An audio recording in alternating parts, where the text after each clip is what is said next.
to Regulating Healthcare at the Speed of Life, sponsored by Healthy IO.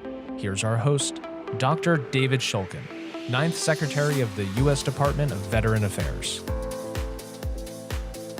Hello, I'm Dr. David Shulkin, the 9th Secretary of the U.S. Department of Veteran Affairs, and I'm pleased to be your host today. I'm here at the Insider Studios in New York City, and thank you so much for being with us, and thank you to Healthy IO for sponsoring this event. It's time for regulators and health tech pioneers to find new ways to adapt to the speed of digital innovation. We feel that regulating healthcare is such an important topic to have right now that we'd love for you to share it by using the hashtag #HealthTechRegulation. I also think we're curious about what our audience thinks. So let me actually ask you a question. You can respond in the poll window that pops up for attendees on the event platforms right here. And the question is, do you think the government is over-regulating the digital health space?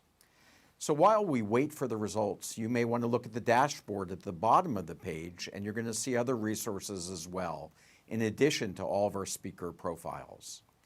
We also encourage you to share questions there, as our panel is going to try to address those questions during this conversation today. And so while you're taking those poll results, as soon as they come in, I'm going to let you know what the results show. But in the meantime, I'm going to introduce our guests today. Each of these people have been involved in making policy and, like myself, understand how government works, and unfortunately sometimes doesn't work as well as it should. So our guests today are Dr. Amy Abernathy, who's president of clinical research platforms at Verily, and the former Principal Deputy Commissioner and Acting Chief Information Officer of the U.S. Food and Drug Administration. We also have Anish Chopra, who's president of Care Journey and was the country's first U.S. Chief Health Technology Officer in the Obama administration. And finally, but not last, is Dr.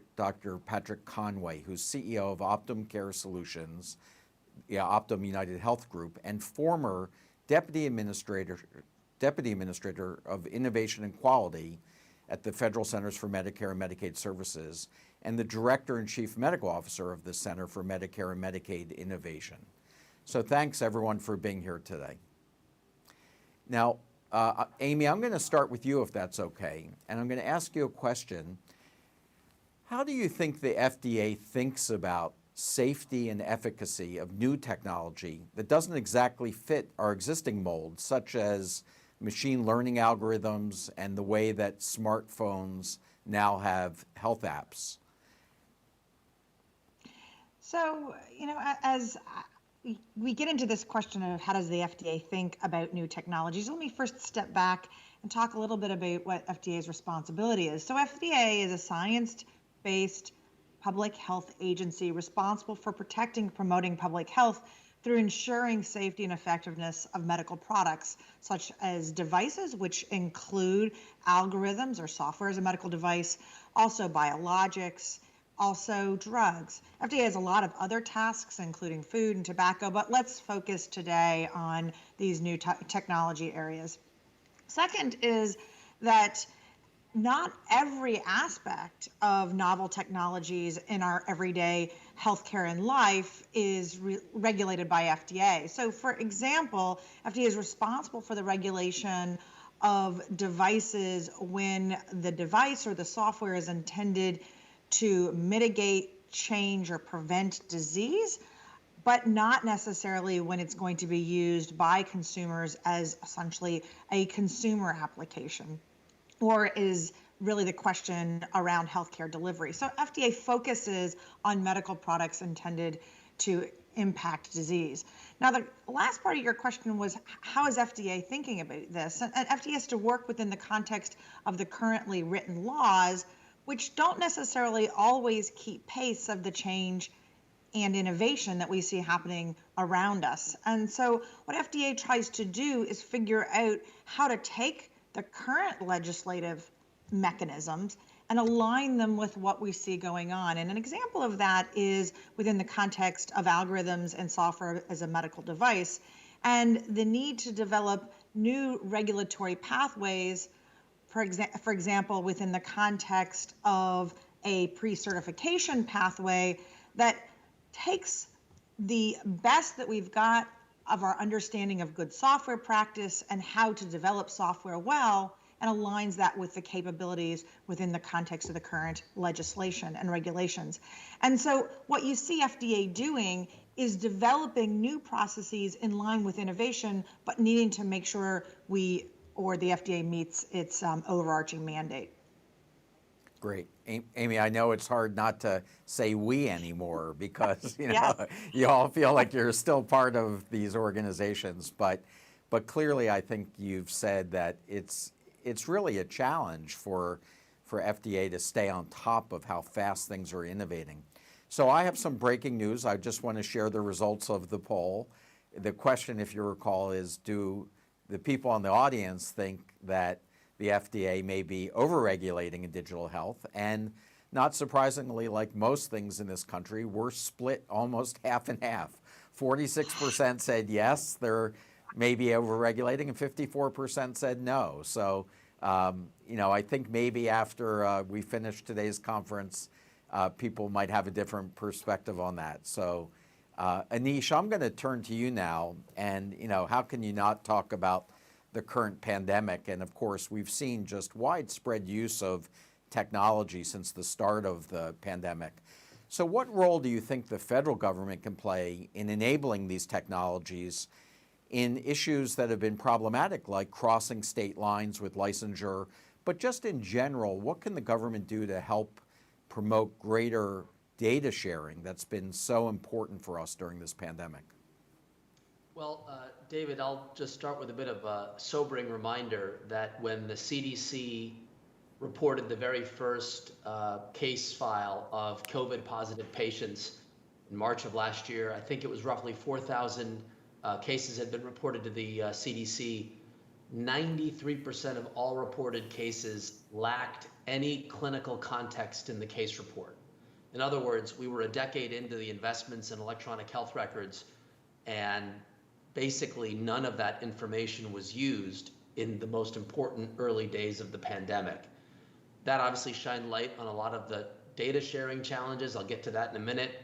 But as it relates to the role of the government in enabling the dispersion of new technologies, I will highlight that regulation may be a portion of the answer, and we saw some of that with waivers with respect to licensure requirements for telemedicine.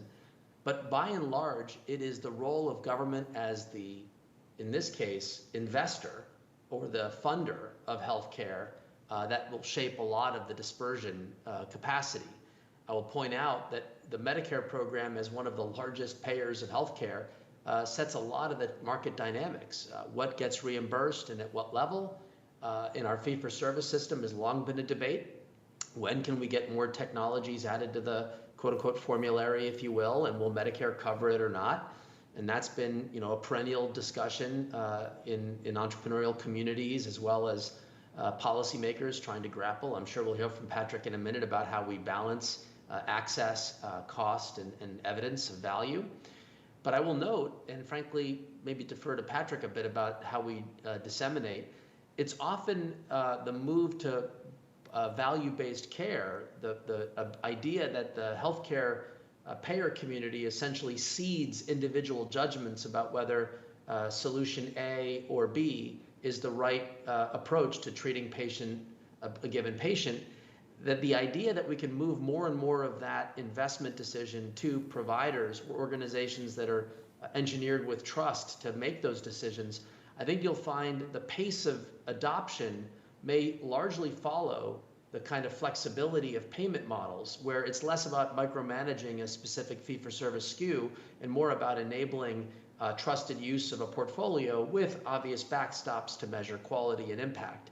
And so that, to me, is where I think the biggest role of government will be. Obviously, it would be foolish for me not to point out, with your leadership, Dr. Shulkin, the VA as an operator also plays an important role to demonstrate what it could be in that context. So that's where I see the greatest opportunity. Great. Thank you, Anish. Patrick, I don't think that there are many organizations bigger than CMS, but United Healthcare is getting up there. So I can't help but ask you, what role do major healthcare companies have in accelerating the adoption of technology, particularly to decrease the disparities in healthcare that we've come to really appreciate and improve value, both things that are really important for the future of healthcare? Yeah, so apparently I really like scale and complexity because I keep moving from a large, complex environment to another one.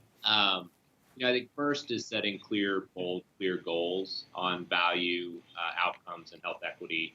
Two, and Anish noted this, not surprisingly, whether it was at CMS or Blue Cross North Carolina or now at Optum, when we align the payment incentives, that unleashes innovation.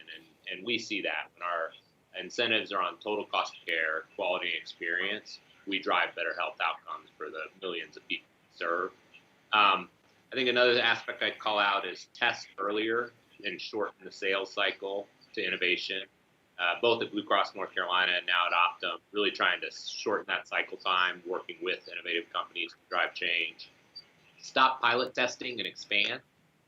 It is very easy for payers to pilot test forever or for very long periods of time. So once we realize something works, how do we scale that nationally? And that's core of my job now at Optum. And then be willing to co-create. This is always often hard for large organizations, but actually if we can partner with a smaller organization, co-create to drive the change and innovation we need, it can actually be mutually beneficial. So would encourage large organizations to do that as well. Yeah. I love what you said, Patrick, about not piloting as much, particularly when you find out if something's working, just go and to expand it. But, let me just follow up with you just for a second, because you had talked about aligning financial incentives to unleash value and innovation. You didn't mention about the health inequities and disparities, and I just wonder if you think that that's something that really belongs much more on the government side, or now that you're in the private sector, whether you think there's a role for the private sector in addressing disparities as well. Oh, I think it's both. So I think, I've been on panels and others that recommended to CMS and the CMS Innovation Center that health equity be core to the go forward agenda. It was part of our agenda as well, but I think it's an opportunity to do more. And then on the private sector, both in North Carolina and now here at Optum, it's core to our work. Our full risk providing of care at Optum at Home started with the dual eligible population. So those on Medicare and Medicaid, some of the most vulnerable, we're now in 9 states and growing. And it's physical, mental, and social care for vulnerable populations. And we're decreasing health disparities, focused on health equity each and every day. All of us in the public and private sector could do better because we still have inequity in this country. But it's a core focus and should be both for the public and private sector. Good. Thanks so much. Amy, let me return to you.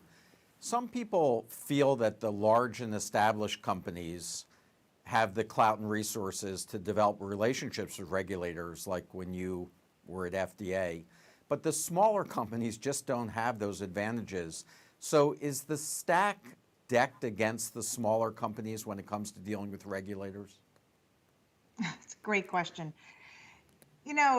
I think it is quite possible that the incumbents and the larger companies do have a potential advantage. But the question is, how do we even the playing field, and what might that look like? And I saw this really when I was at FDA, and I thought there were 2 really critical lessons learned. One is on the side of smaller companies. What can you do if you're a new entrant to the field? And a key aspect is to really get to know the agency that's regulating your space and understand what are the responsibilities of the agency, what are the kind of people at the agency, and how does that agency make decisions. Also importantly, finding mechanisms that you can interact directly with other companies in your space and regulators in the space is pretty important. And that can happen through a variety of public-private partnerships that are set up.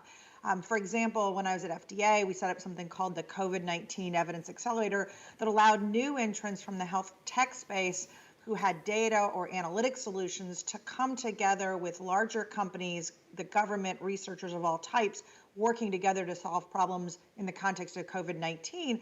But those new companies also got a chance then to see how do regulators think, and got really a look in that was equal to what larger companies got. Then there's the other side of the equation, and that's what can government do?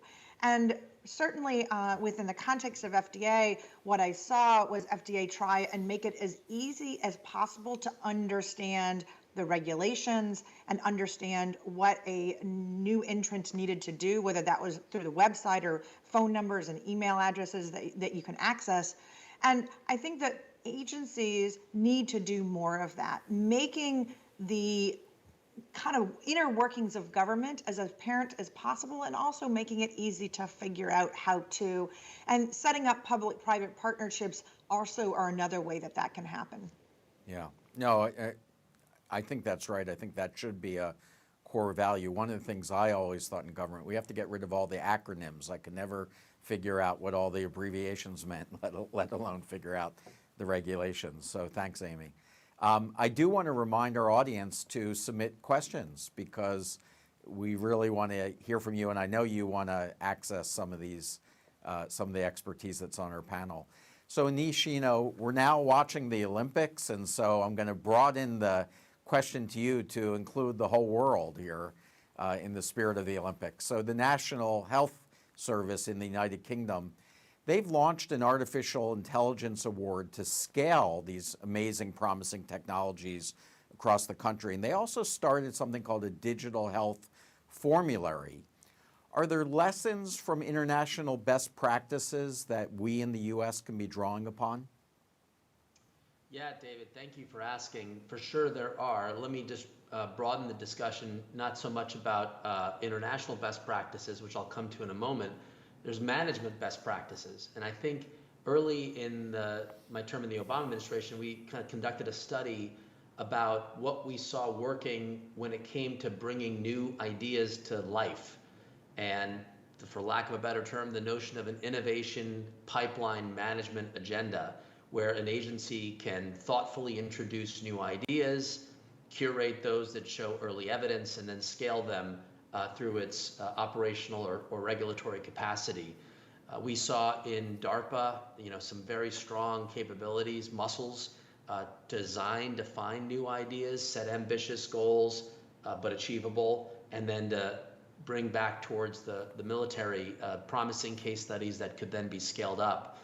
In many ways, Patrick is the better person to answer the muscles here, because the Medicare Innovation Center that he helped steward really had the kind of healthcare mission focus around this objective.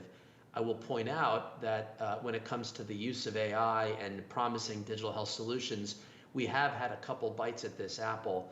Early in the Obama administration, we released the $1 billion Health Innovation Challenge, which mirrors very much what you're seeing with the NHS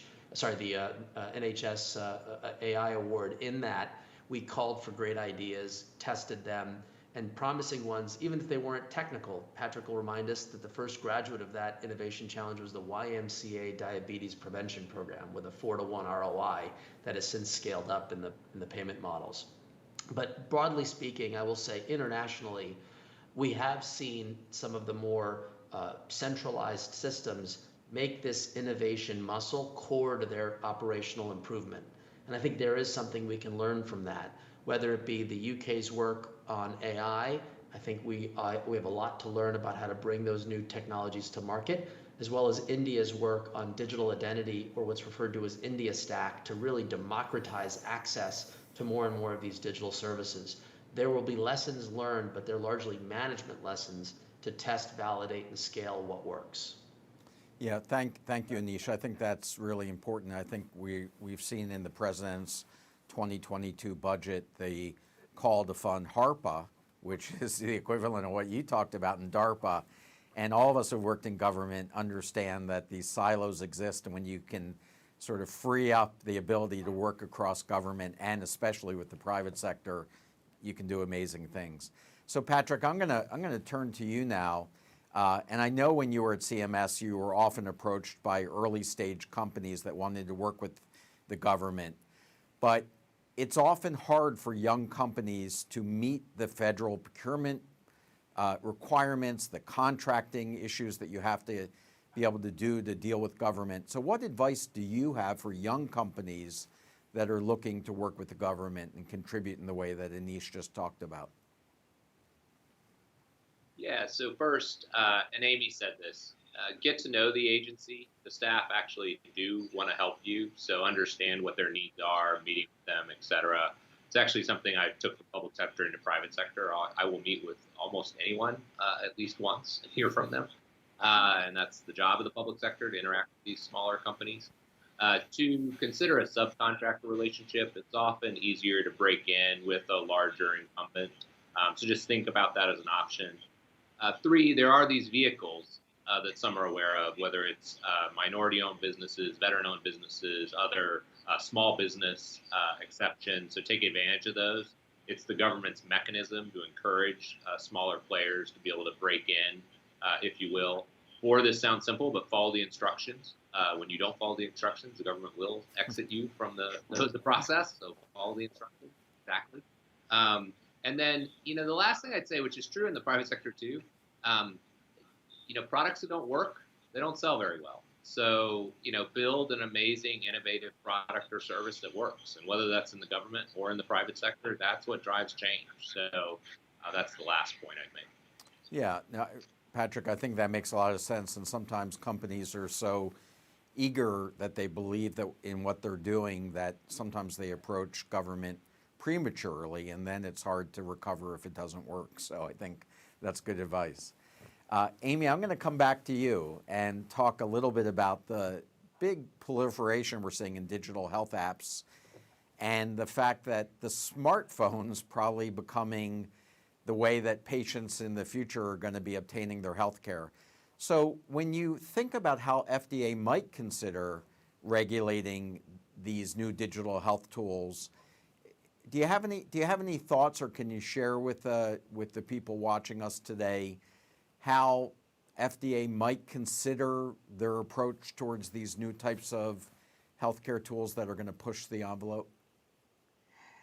Absolutely. And I alluded to some of this before, but let me first start by reminding our audience that as FDA is contemplating regulation and looking towards regulation, there's 2 key things. One is this a product that the FDA is responsible for regulating? So if it's a consumer-facing app that isn't intended to mitigate or change health or disease, then that's really not in FDA's bucket. If it's about healthcare delivery, that's not FDA's task every day. But if we're now talking about a digital health app intended to mitigate or change disease or prevent disease, now we're talking about something the FDA is responsible for regulating. I think that there are a couple of things we've seen from FDA that potentially foreshadow the future. The first of those is something that I briefly mentioned before, but I'll get into more now, and that's that while FDA is leveraging its usual regulatory pathway for medical devices, inclusive of software-based devices, it's also pressure testing another approach called pre-certification that asks companies to first demonstrate that they have good software practices and strong quality management systems in the development of a software-based device, and that they'll also not only leverage that in the building of the device all the way through, but then be able to leverage data longitudinally to monitor how that device performs. And that pre-certification program is a pilot. It is ongoing. We're learning from that to understand then how the FDA may put in similar regulations into the future. But I think that is an important foreshadowing of where this space may go. The second thing that that story foreshadows is something that the Devices Center at FDA, CDRH, has talked about with respect to continuous or across the life cycle product management and really monitoring software-based devices, not just at the moment they're cleared, but now as they've continued to be used by physicians and patients across time to ensure that they're performing as expected across the life cycle of that device. The third thing is what we saw within the context of the pandemic, and I think is quite interesting, where you saw FDA exercise its enforcement discretion, for example, within the context of some mental health apps. And now what I would expect of FDA and really of the space is to step back and say, what did we learn when that enforcement discretion was exercised? Did these applications that now get used have the benefit expected? Were there unforeseen consequences that we need to now take note of and adjust this approach? And I think what you're going to see in a number of places across FDA's flexibility and regulations that happened because of the pandemic, learning what does that tell us about the regulation of this particular medical product into the future. Yeah. Amy, I'm glad you mentioned the pandemic because, of course, many Americans have heard more about the FDA than ever before, given the, the focus on the EUAs with the vaccines, of course. And so when it comes to digital health, are there ways to do regulation faster? Like, what about the breakthrough status? Should companies be looking for FDA to move certain digital health tools faster than others? Well, so honestly, David, I don't have a crystal ball, so I can't say exactly what is going to happen with respect to breakthrough, accelerated approval, or even the use of enforcement discretion going forward. But I do think that there are some takeaways from the pandemic that can help to foreshadow the future. So first of all, because of the public health emergency of the pandemic and the need to get effective products into the hands of doctors and patients as quickly as possible, the FDA needed to make a series of regulatory flexibility. Sometimes, as I mentioned, that was enforcement discretion. At other times, it was leveraging a pathway such as emergency use authorization, like what we saw with the vaccines. Now, as we move beyond the public health emergency, hopefully at some time in the future, it'll give us the chance to stop and step back and ask which of these regulatory flexibilities can and should persist, and how might FDA make those decisions? Well, if I go back to the responsibilities of a science-based public health agency, I think that there are a couple of signals that might inform how the decisions will be made. First of all, did this regulatory flexibility impact human health and safety in a negative way, in some way that tells us that that regulatory flexibility really should be fully pulled back? Secondly, was there some impact on data integrity, the data needed to make thoughtful decisions about the effectiveness of a medical product? And does that mean that we have the consequence of not being able to make as reliable of a decision about that medical product? So data integrity will be the second. And then the third that I think that you're going to see is, what is the impact on patients as consumers as it relates to quality of life, ease, and other aspects. But I think safety and effectiveness will be prioritized in making those decisions about regulatory flexibilities into the future. Great. Thank you, Amy. And Anish, let me just follow up on some of the things that Amy was talking about. When she was talking about the regulation of digital health tools that make recommendations on diagnosis and treatment, and given your experience with data, do you feel that we're going to require data from clinical trials to be able to make sure that these digital health tools are safe? And do you think that we're going to need an assessment of how these tools are impacting patients using real-world evidence?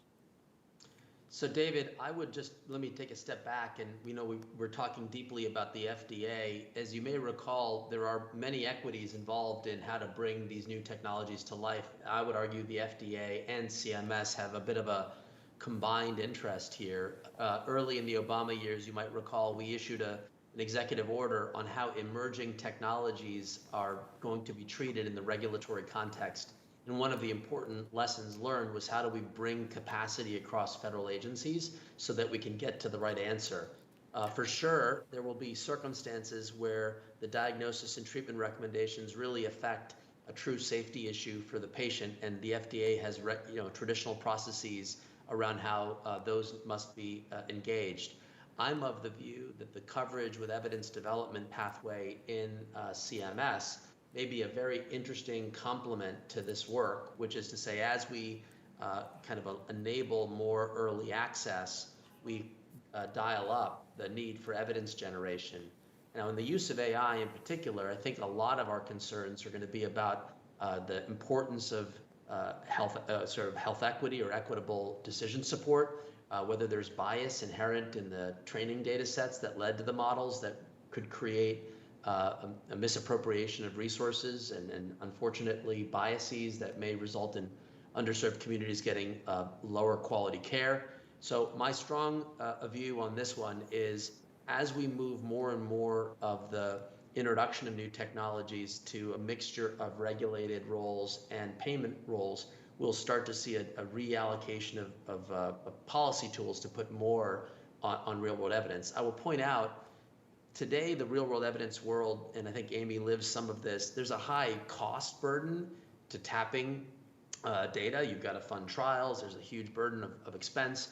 We are about a year away from the introduction of regulated, we call it bulk FHIR APIs. These are technologies that will allow electronic health record information to produce mass quantities of information about individuals.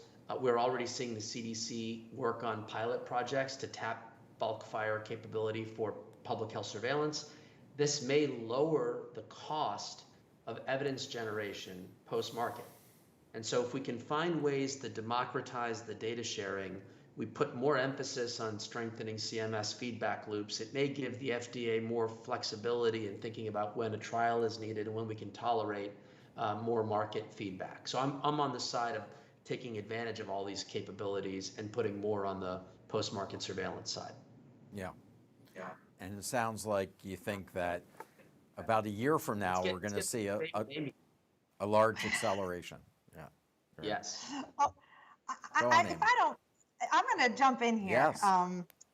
So, I want to hit on two things because we're talking about regulating at the speed of life, right? And there are two things that I wanted to mention. The first is that Anish is absolutely right. He mentioned FDA's responsibility as it relates to safety and effectiveness, and then also CMS's responsibility, including within the context of the coverage with evidence development pathway. You saw show up in the proposed national coverage decision for breakthrough medical devices early this year, a statement at the bottom of that proposed decision that suggested that there should be alignment between FDA and CMS through the use of real world evidence and real world data in service of both FDA responsibilities as well as coverage with evidence development in the CMS framework. This is the first time we've seen written a foreshadowing of potential alignment here and what might be possible because of the improving capabilities with respect to use of data from passively collected sources, such as the electronic health record claims, et cetera, and being able to repurpose it for both the needs of the FDA and CMS. And so I think this was an important foreshadowing. This may or may not be something that actually takes place into the future for this particular national coverage decision, but actually signals where a lot of this world might go. So Patrick, you might as well jump in too. Is this sort of the way that Optum and United are thinking about potential impact on coverage decisions using the real world evidence from all of the providers that Optum's now employing? Yeah, so I'll go from the Optum perspective, and then I can't help it. I used to be chief medical officer at CMS, so coverage reported to me. From the Optum private and from the private sector, I think in the same vein, we want to know what works so that you pay for and deploy those technologies, including utilizing real world evidence across the Optum and United Healthcare, so the whole United Health Group platform. So aligns. Just building on what Amy said, it's one of the, you never make as much progress in life as you would like, at least if you're me. When we ran the coverage process, we did things like parallel review, multiple coverage with evidence development decisions, things like TAVR, where we covered literally 6 weeks after FDA approval in an evidence framework. So I think positive directionally. Amy and others carried that on and have, I think, moved us forward even further. And then I think Anish and Amy alluded to this. There's a huge opportunity, I think, in front of us over the next, 1 to 2 to 3 years to move to truly a new paradigm of how we think about real world evidence and its application, both in the public and private sector. Last thing I can tell myself, they used to fall off their chairs. I did a coverage meeting with other countries one time, and without thinking, I was like, well, yeah, I have like 30 people in my entire group for coverage for Medicare. And they were like, oh my God. Like the German leader, like literally fell out of his chair laughing. And he's like, that's comical. Like, how could you do anything? And I'm like, it's the United States. It's apparently how we think about coverage. So you actually would need to make an investment in the coverage apparatus, including at CMS, to have the scientific, additional scientific expertise, data analytic, and other expertise to deploy that nationally. Great. Patrick, I'm just going to stick with you for a second, if it's okay, because, Anish had talked about the work that you had done at CMMI, and I'm sure many people had seen recently Brad Smith's article that was in the New England Journal of Medicine that talked about the long track record of CMI that funded projects, and they evaluated what the impact of those projects were on changes in cost and quality. So when you think about the work that CMMI did, continues to do, the work that's being done in the private sector, what's most exciting to you in terms of opportunities for reducing costs and improving quality? Yeah, and first, just briefly on the article, because I think there's a nuance that may have gotten lost a little bit. Quality and experience on average has gone up or been the same, but generally improved across CMI models. Total cost of care. There are a handful of models that have clearly been winners at a P less than 0.05, and we come back to that parameter, which is still what's being used at CMS primarily. And there's a few that are clear money losers. There's a large swath in the middle, which gets to where we go from here. When we started CMI, and I'm good friends with Brad, as I am with Rick and Adam, you literally had 0% of payments, Anish will remember, in these alternative payment models. You had innovation awards, other things. The good news is you went to over 30% of payments from 2012 to 2016 in advanced alternative payment models, focused on total cost of care and quality. That's over $200 billion. That's over 200,000 signed providers. Then I think now we're at a place, what do you do next? I think focus on the models that are most likely to drive the change we want, more full risk models, et cetera, learning from where we are now. To mandatory models. I think we crossed that bridge, which I won't bore you with the story, but it was a big bridge to cross to convince the policy apparatus we could do mandatory models. Now you've heard Republican and Democratic administrations focus on mandatory, so I think there are times you need to test in a mandatory environment. 3, that you scale those models. And it's whole models in parts. So we scaled diabetes prevention, Pioneer ACOs, but also, in fact, some of you may know, but the collaborative care payment codes for mental and behavioral health came out from a healthcare innovation award. And it changed the way payment for mental and behavioral health care occurs in this country. And so you need to take those micro examples and scale them nationally, and they will have huge ripple effects across the industry.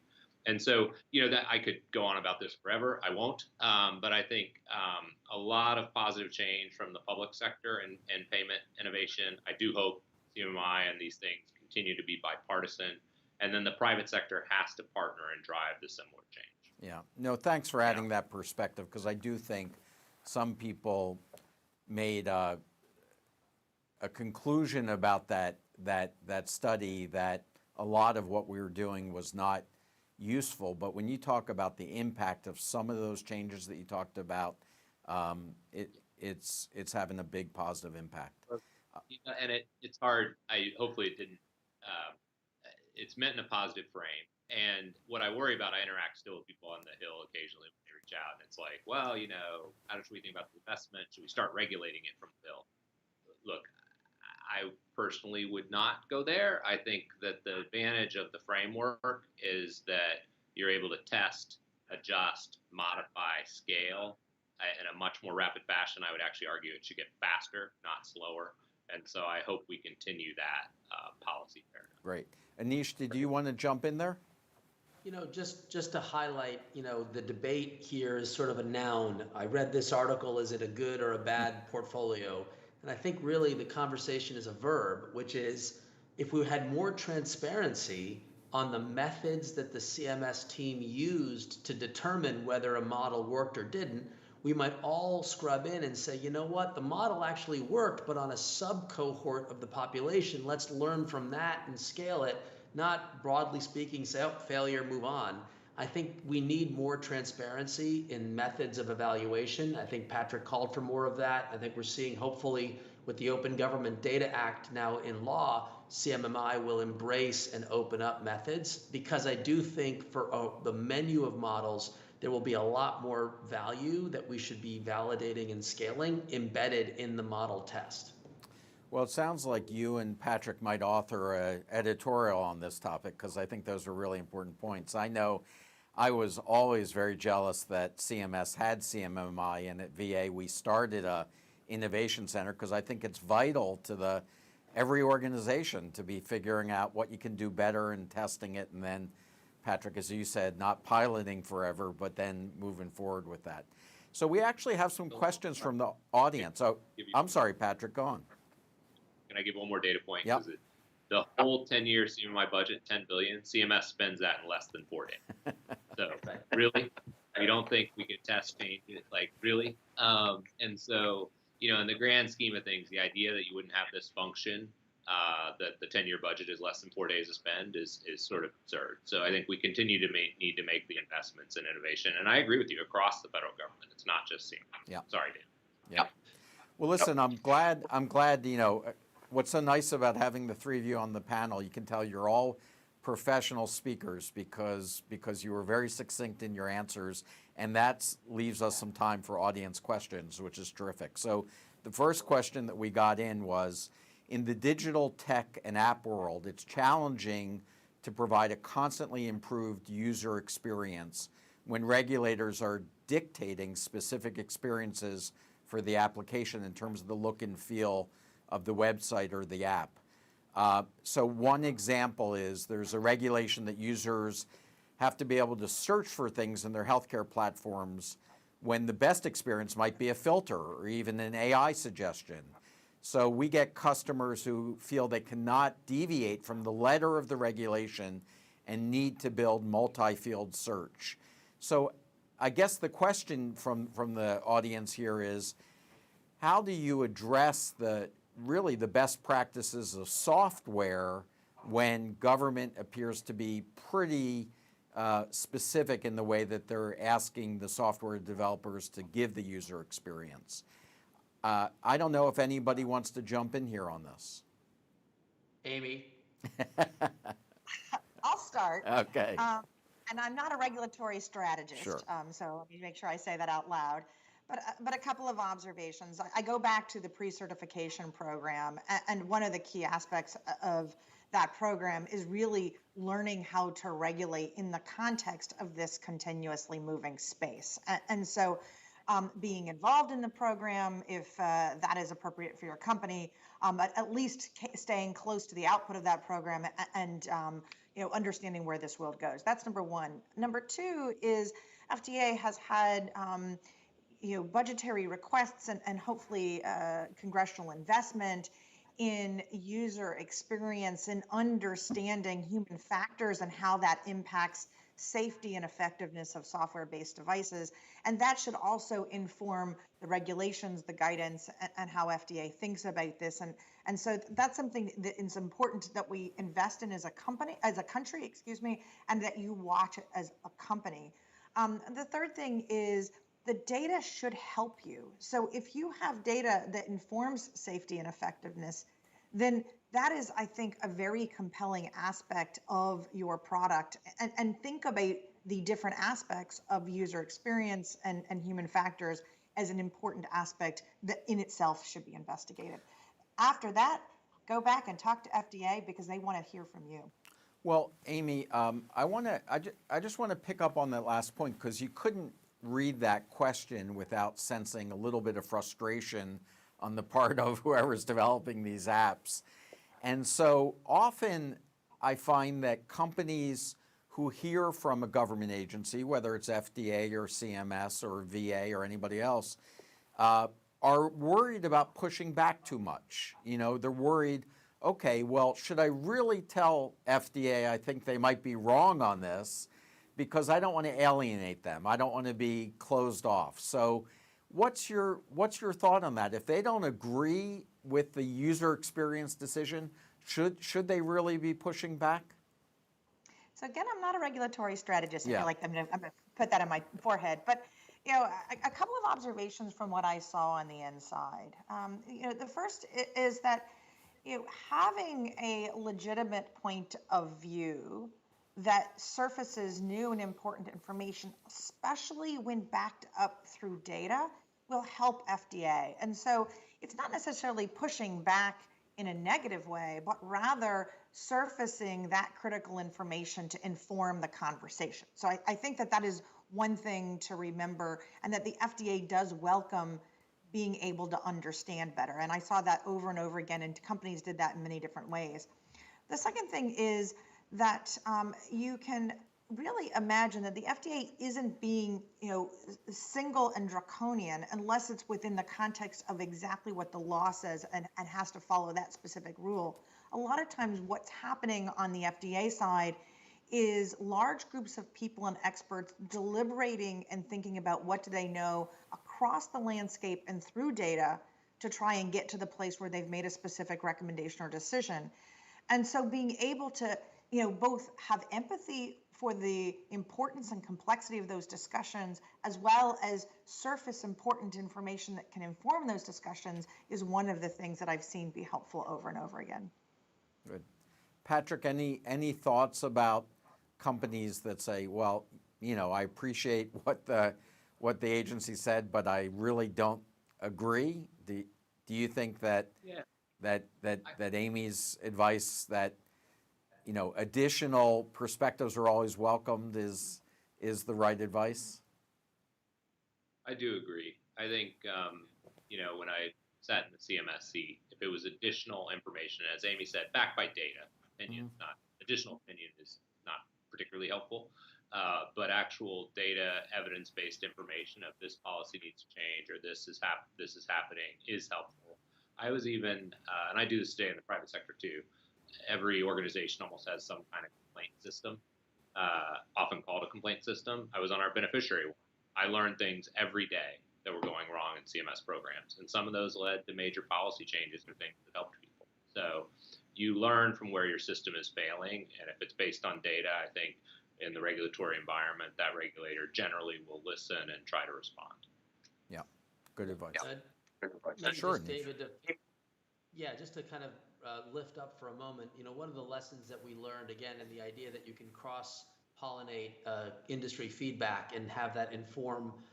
We did launch Startup America, if you recall, in the Obama administration, led by Steve Case and others. And one of the important pillars of that initiative was to harness the feedback of entrepreneurs and innovators who did feel a little bit undersized relative to the agency. And we gathered a great deal of feedback, including on the FDA, which then resulted in a more thoughtful dialogue around ways in which we can systematically maybe parallel process certain steps, accelerate in certain areas, make adjustments as needed. And maybe there's an opportunity for the community to come together in a similar vein so that it doesn't feel like one company subject to regulation is complaining or whatever the expression may be, but it feels more like we're identifying process challenges that we can work on collectively. So there is a chance to maybe revisit some of the history here and look at opportunities to lift up, to bring that voice faster to the stakeholders, FDA, CMS, and others. Yeah, I think that's such a good point, Anish. One of the things that we all know is that when administrations turn over, it's almost like, you have to relearn the lessons of the past. And I think that's why I'm so appreciative of the three of you sharing these lessons, because I know you're not approaching any of this from a partisan perspective, but really from trying to figure out how do we make policy work better to make healthcare better. So it's not surprising we got a question about the pandemic, and the question is, what lessons do you think that the regulators and policymakers have learned about the value of digital health tools during the pandemic? So anybody have a perspective on whether there really are going to be lasting lessons from the pandemic that are likely to impact the way that future policy is developed and sustained? Amy. So I'll start. Together with Peter Lee at Microsoft, David Shaywitz, and others, I was responsible for the National Academy of Medicine's review of the pandemic with respect to digital health. And what was interesting is that when we undertook this book of work, we thought that the major lesson was going to be with respect to telehealth and whether that was the regulatory flexibilities that led to the uptake of telehealth or what this meant for clinical practice. However, the real lesson learned, and I think what's going to drive forward the most, is the paucity of available data that we needed in order to make the kinds of decisions that needed to be made in real time at the beginning of the pandemic and all the way through. We have sophisticated analytics, whether that's artificial intelligence, business analytics, et cetera, that could leverage data if it were available. But interoperable information that allows us to make data-informed decisions every day was one of the critical needs of the pandemic. And I think we're going to see a number of policy changes going forward to try and address that in the future. Oh, that's interesting. Amy, was that work out of the National Academy of Medicine published yet?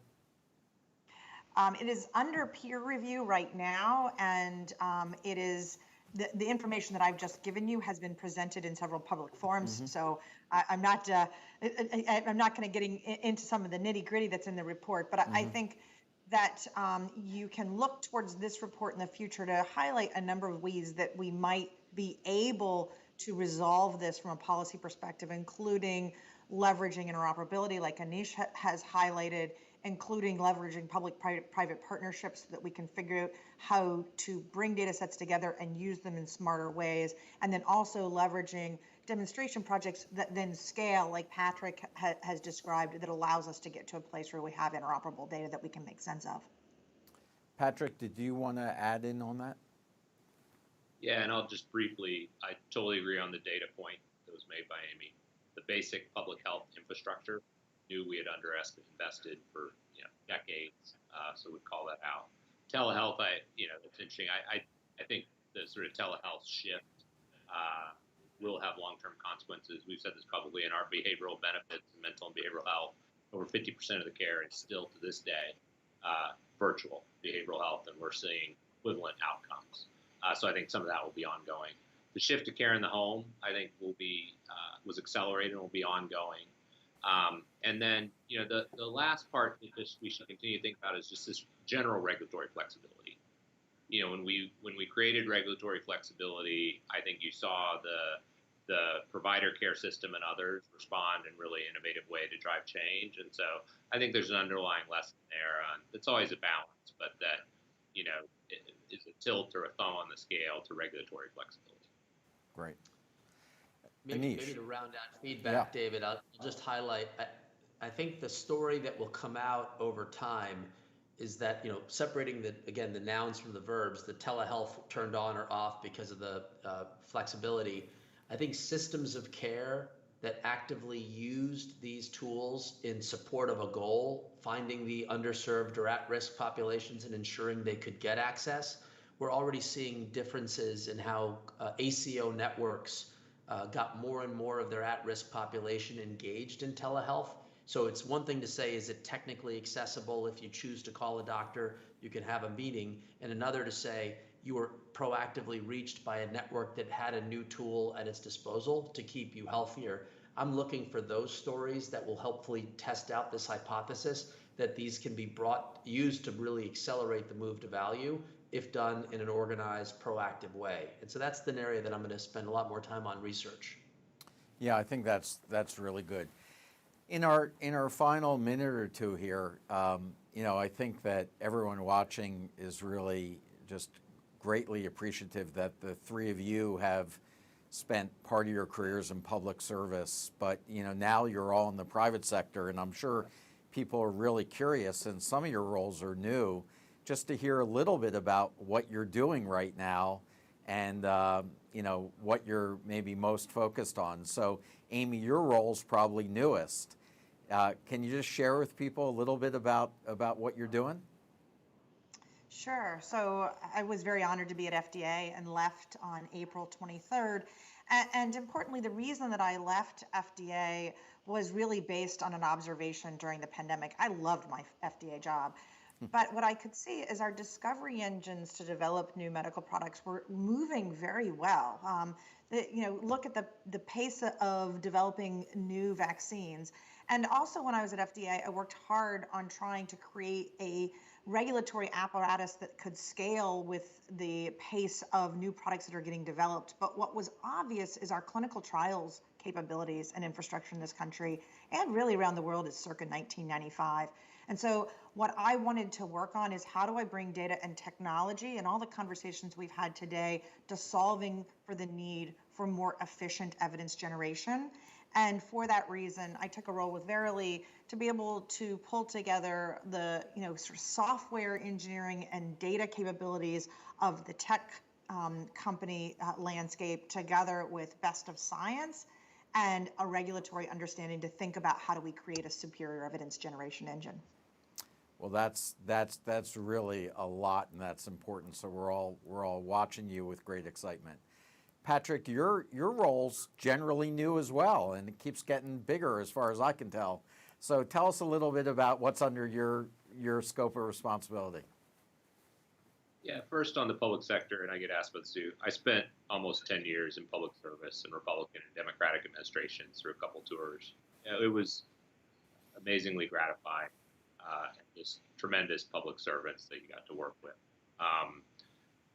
On the private sector, my role now is CEO of Care Solutions. So it's a set of businesses at Optum that deliver care to tens of millions of people across the country. You can organize them into groups. We've got home and community businesses like Landmark Health, like Optum at Home, and others, iSNP health plans, deliver full risk care to some of the most vulnerable people in the country in Medicare Advantage and dual eligibles, physical, mental, and social needs. Over 2 million house calls this year. We've got a set of businesses that are acute and post-acute care, so things like working with sound physicians, and working with MedExpress and the urgent care environment. Post-acute care like NaviHealth will take full risk on post-acute care management. I've got our mental and behavioral benefits and care delivery businesses, which I couldn't be more passionate about. We have got to fix the mental and behavioral system in this country. We provide benefits to almost 40 million Americans. Optum in total and Optum across Optum Health portfolio cares for about 100 million Americans. We've got to deliver the full spectrum of mental and behavioral health care integrated with physical care. I've experienced it as a person, a family member, and a physician. And then I've got Optum Serve, our federal businesses, and some other businesses, specialty care, renal, oncology. And it's just a tremendous experience to try to drive change in the health system and have a health system for everyone. Big job. Thanks so much. And Anish, you're involved in so many things, but tell us a little bit about Care Journey. What's happening there? Thank you, David. I spent my time in state government before I went to the Obama administration, and a lot of what I tried to do was set a public-private framework for digital collaboration and innovation. And part of the way that works is when government opens up data and makes it accessible for the private sector to tap and use, there's an opportunity to accelerate, hopefully, best practices to make certain parts of the economy work better.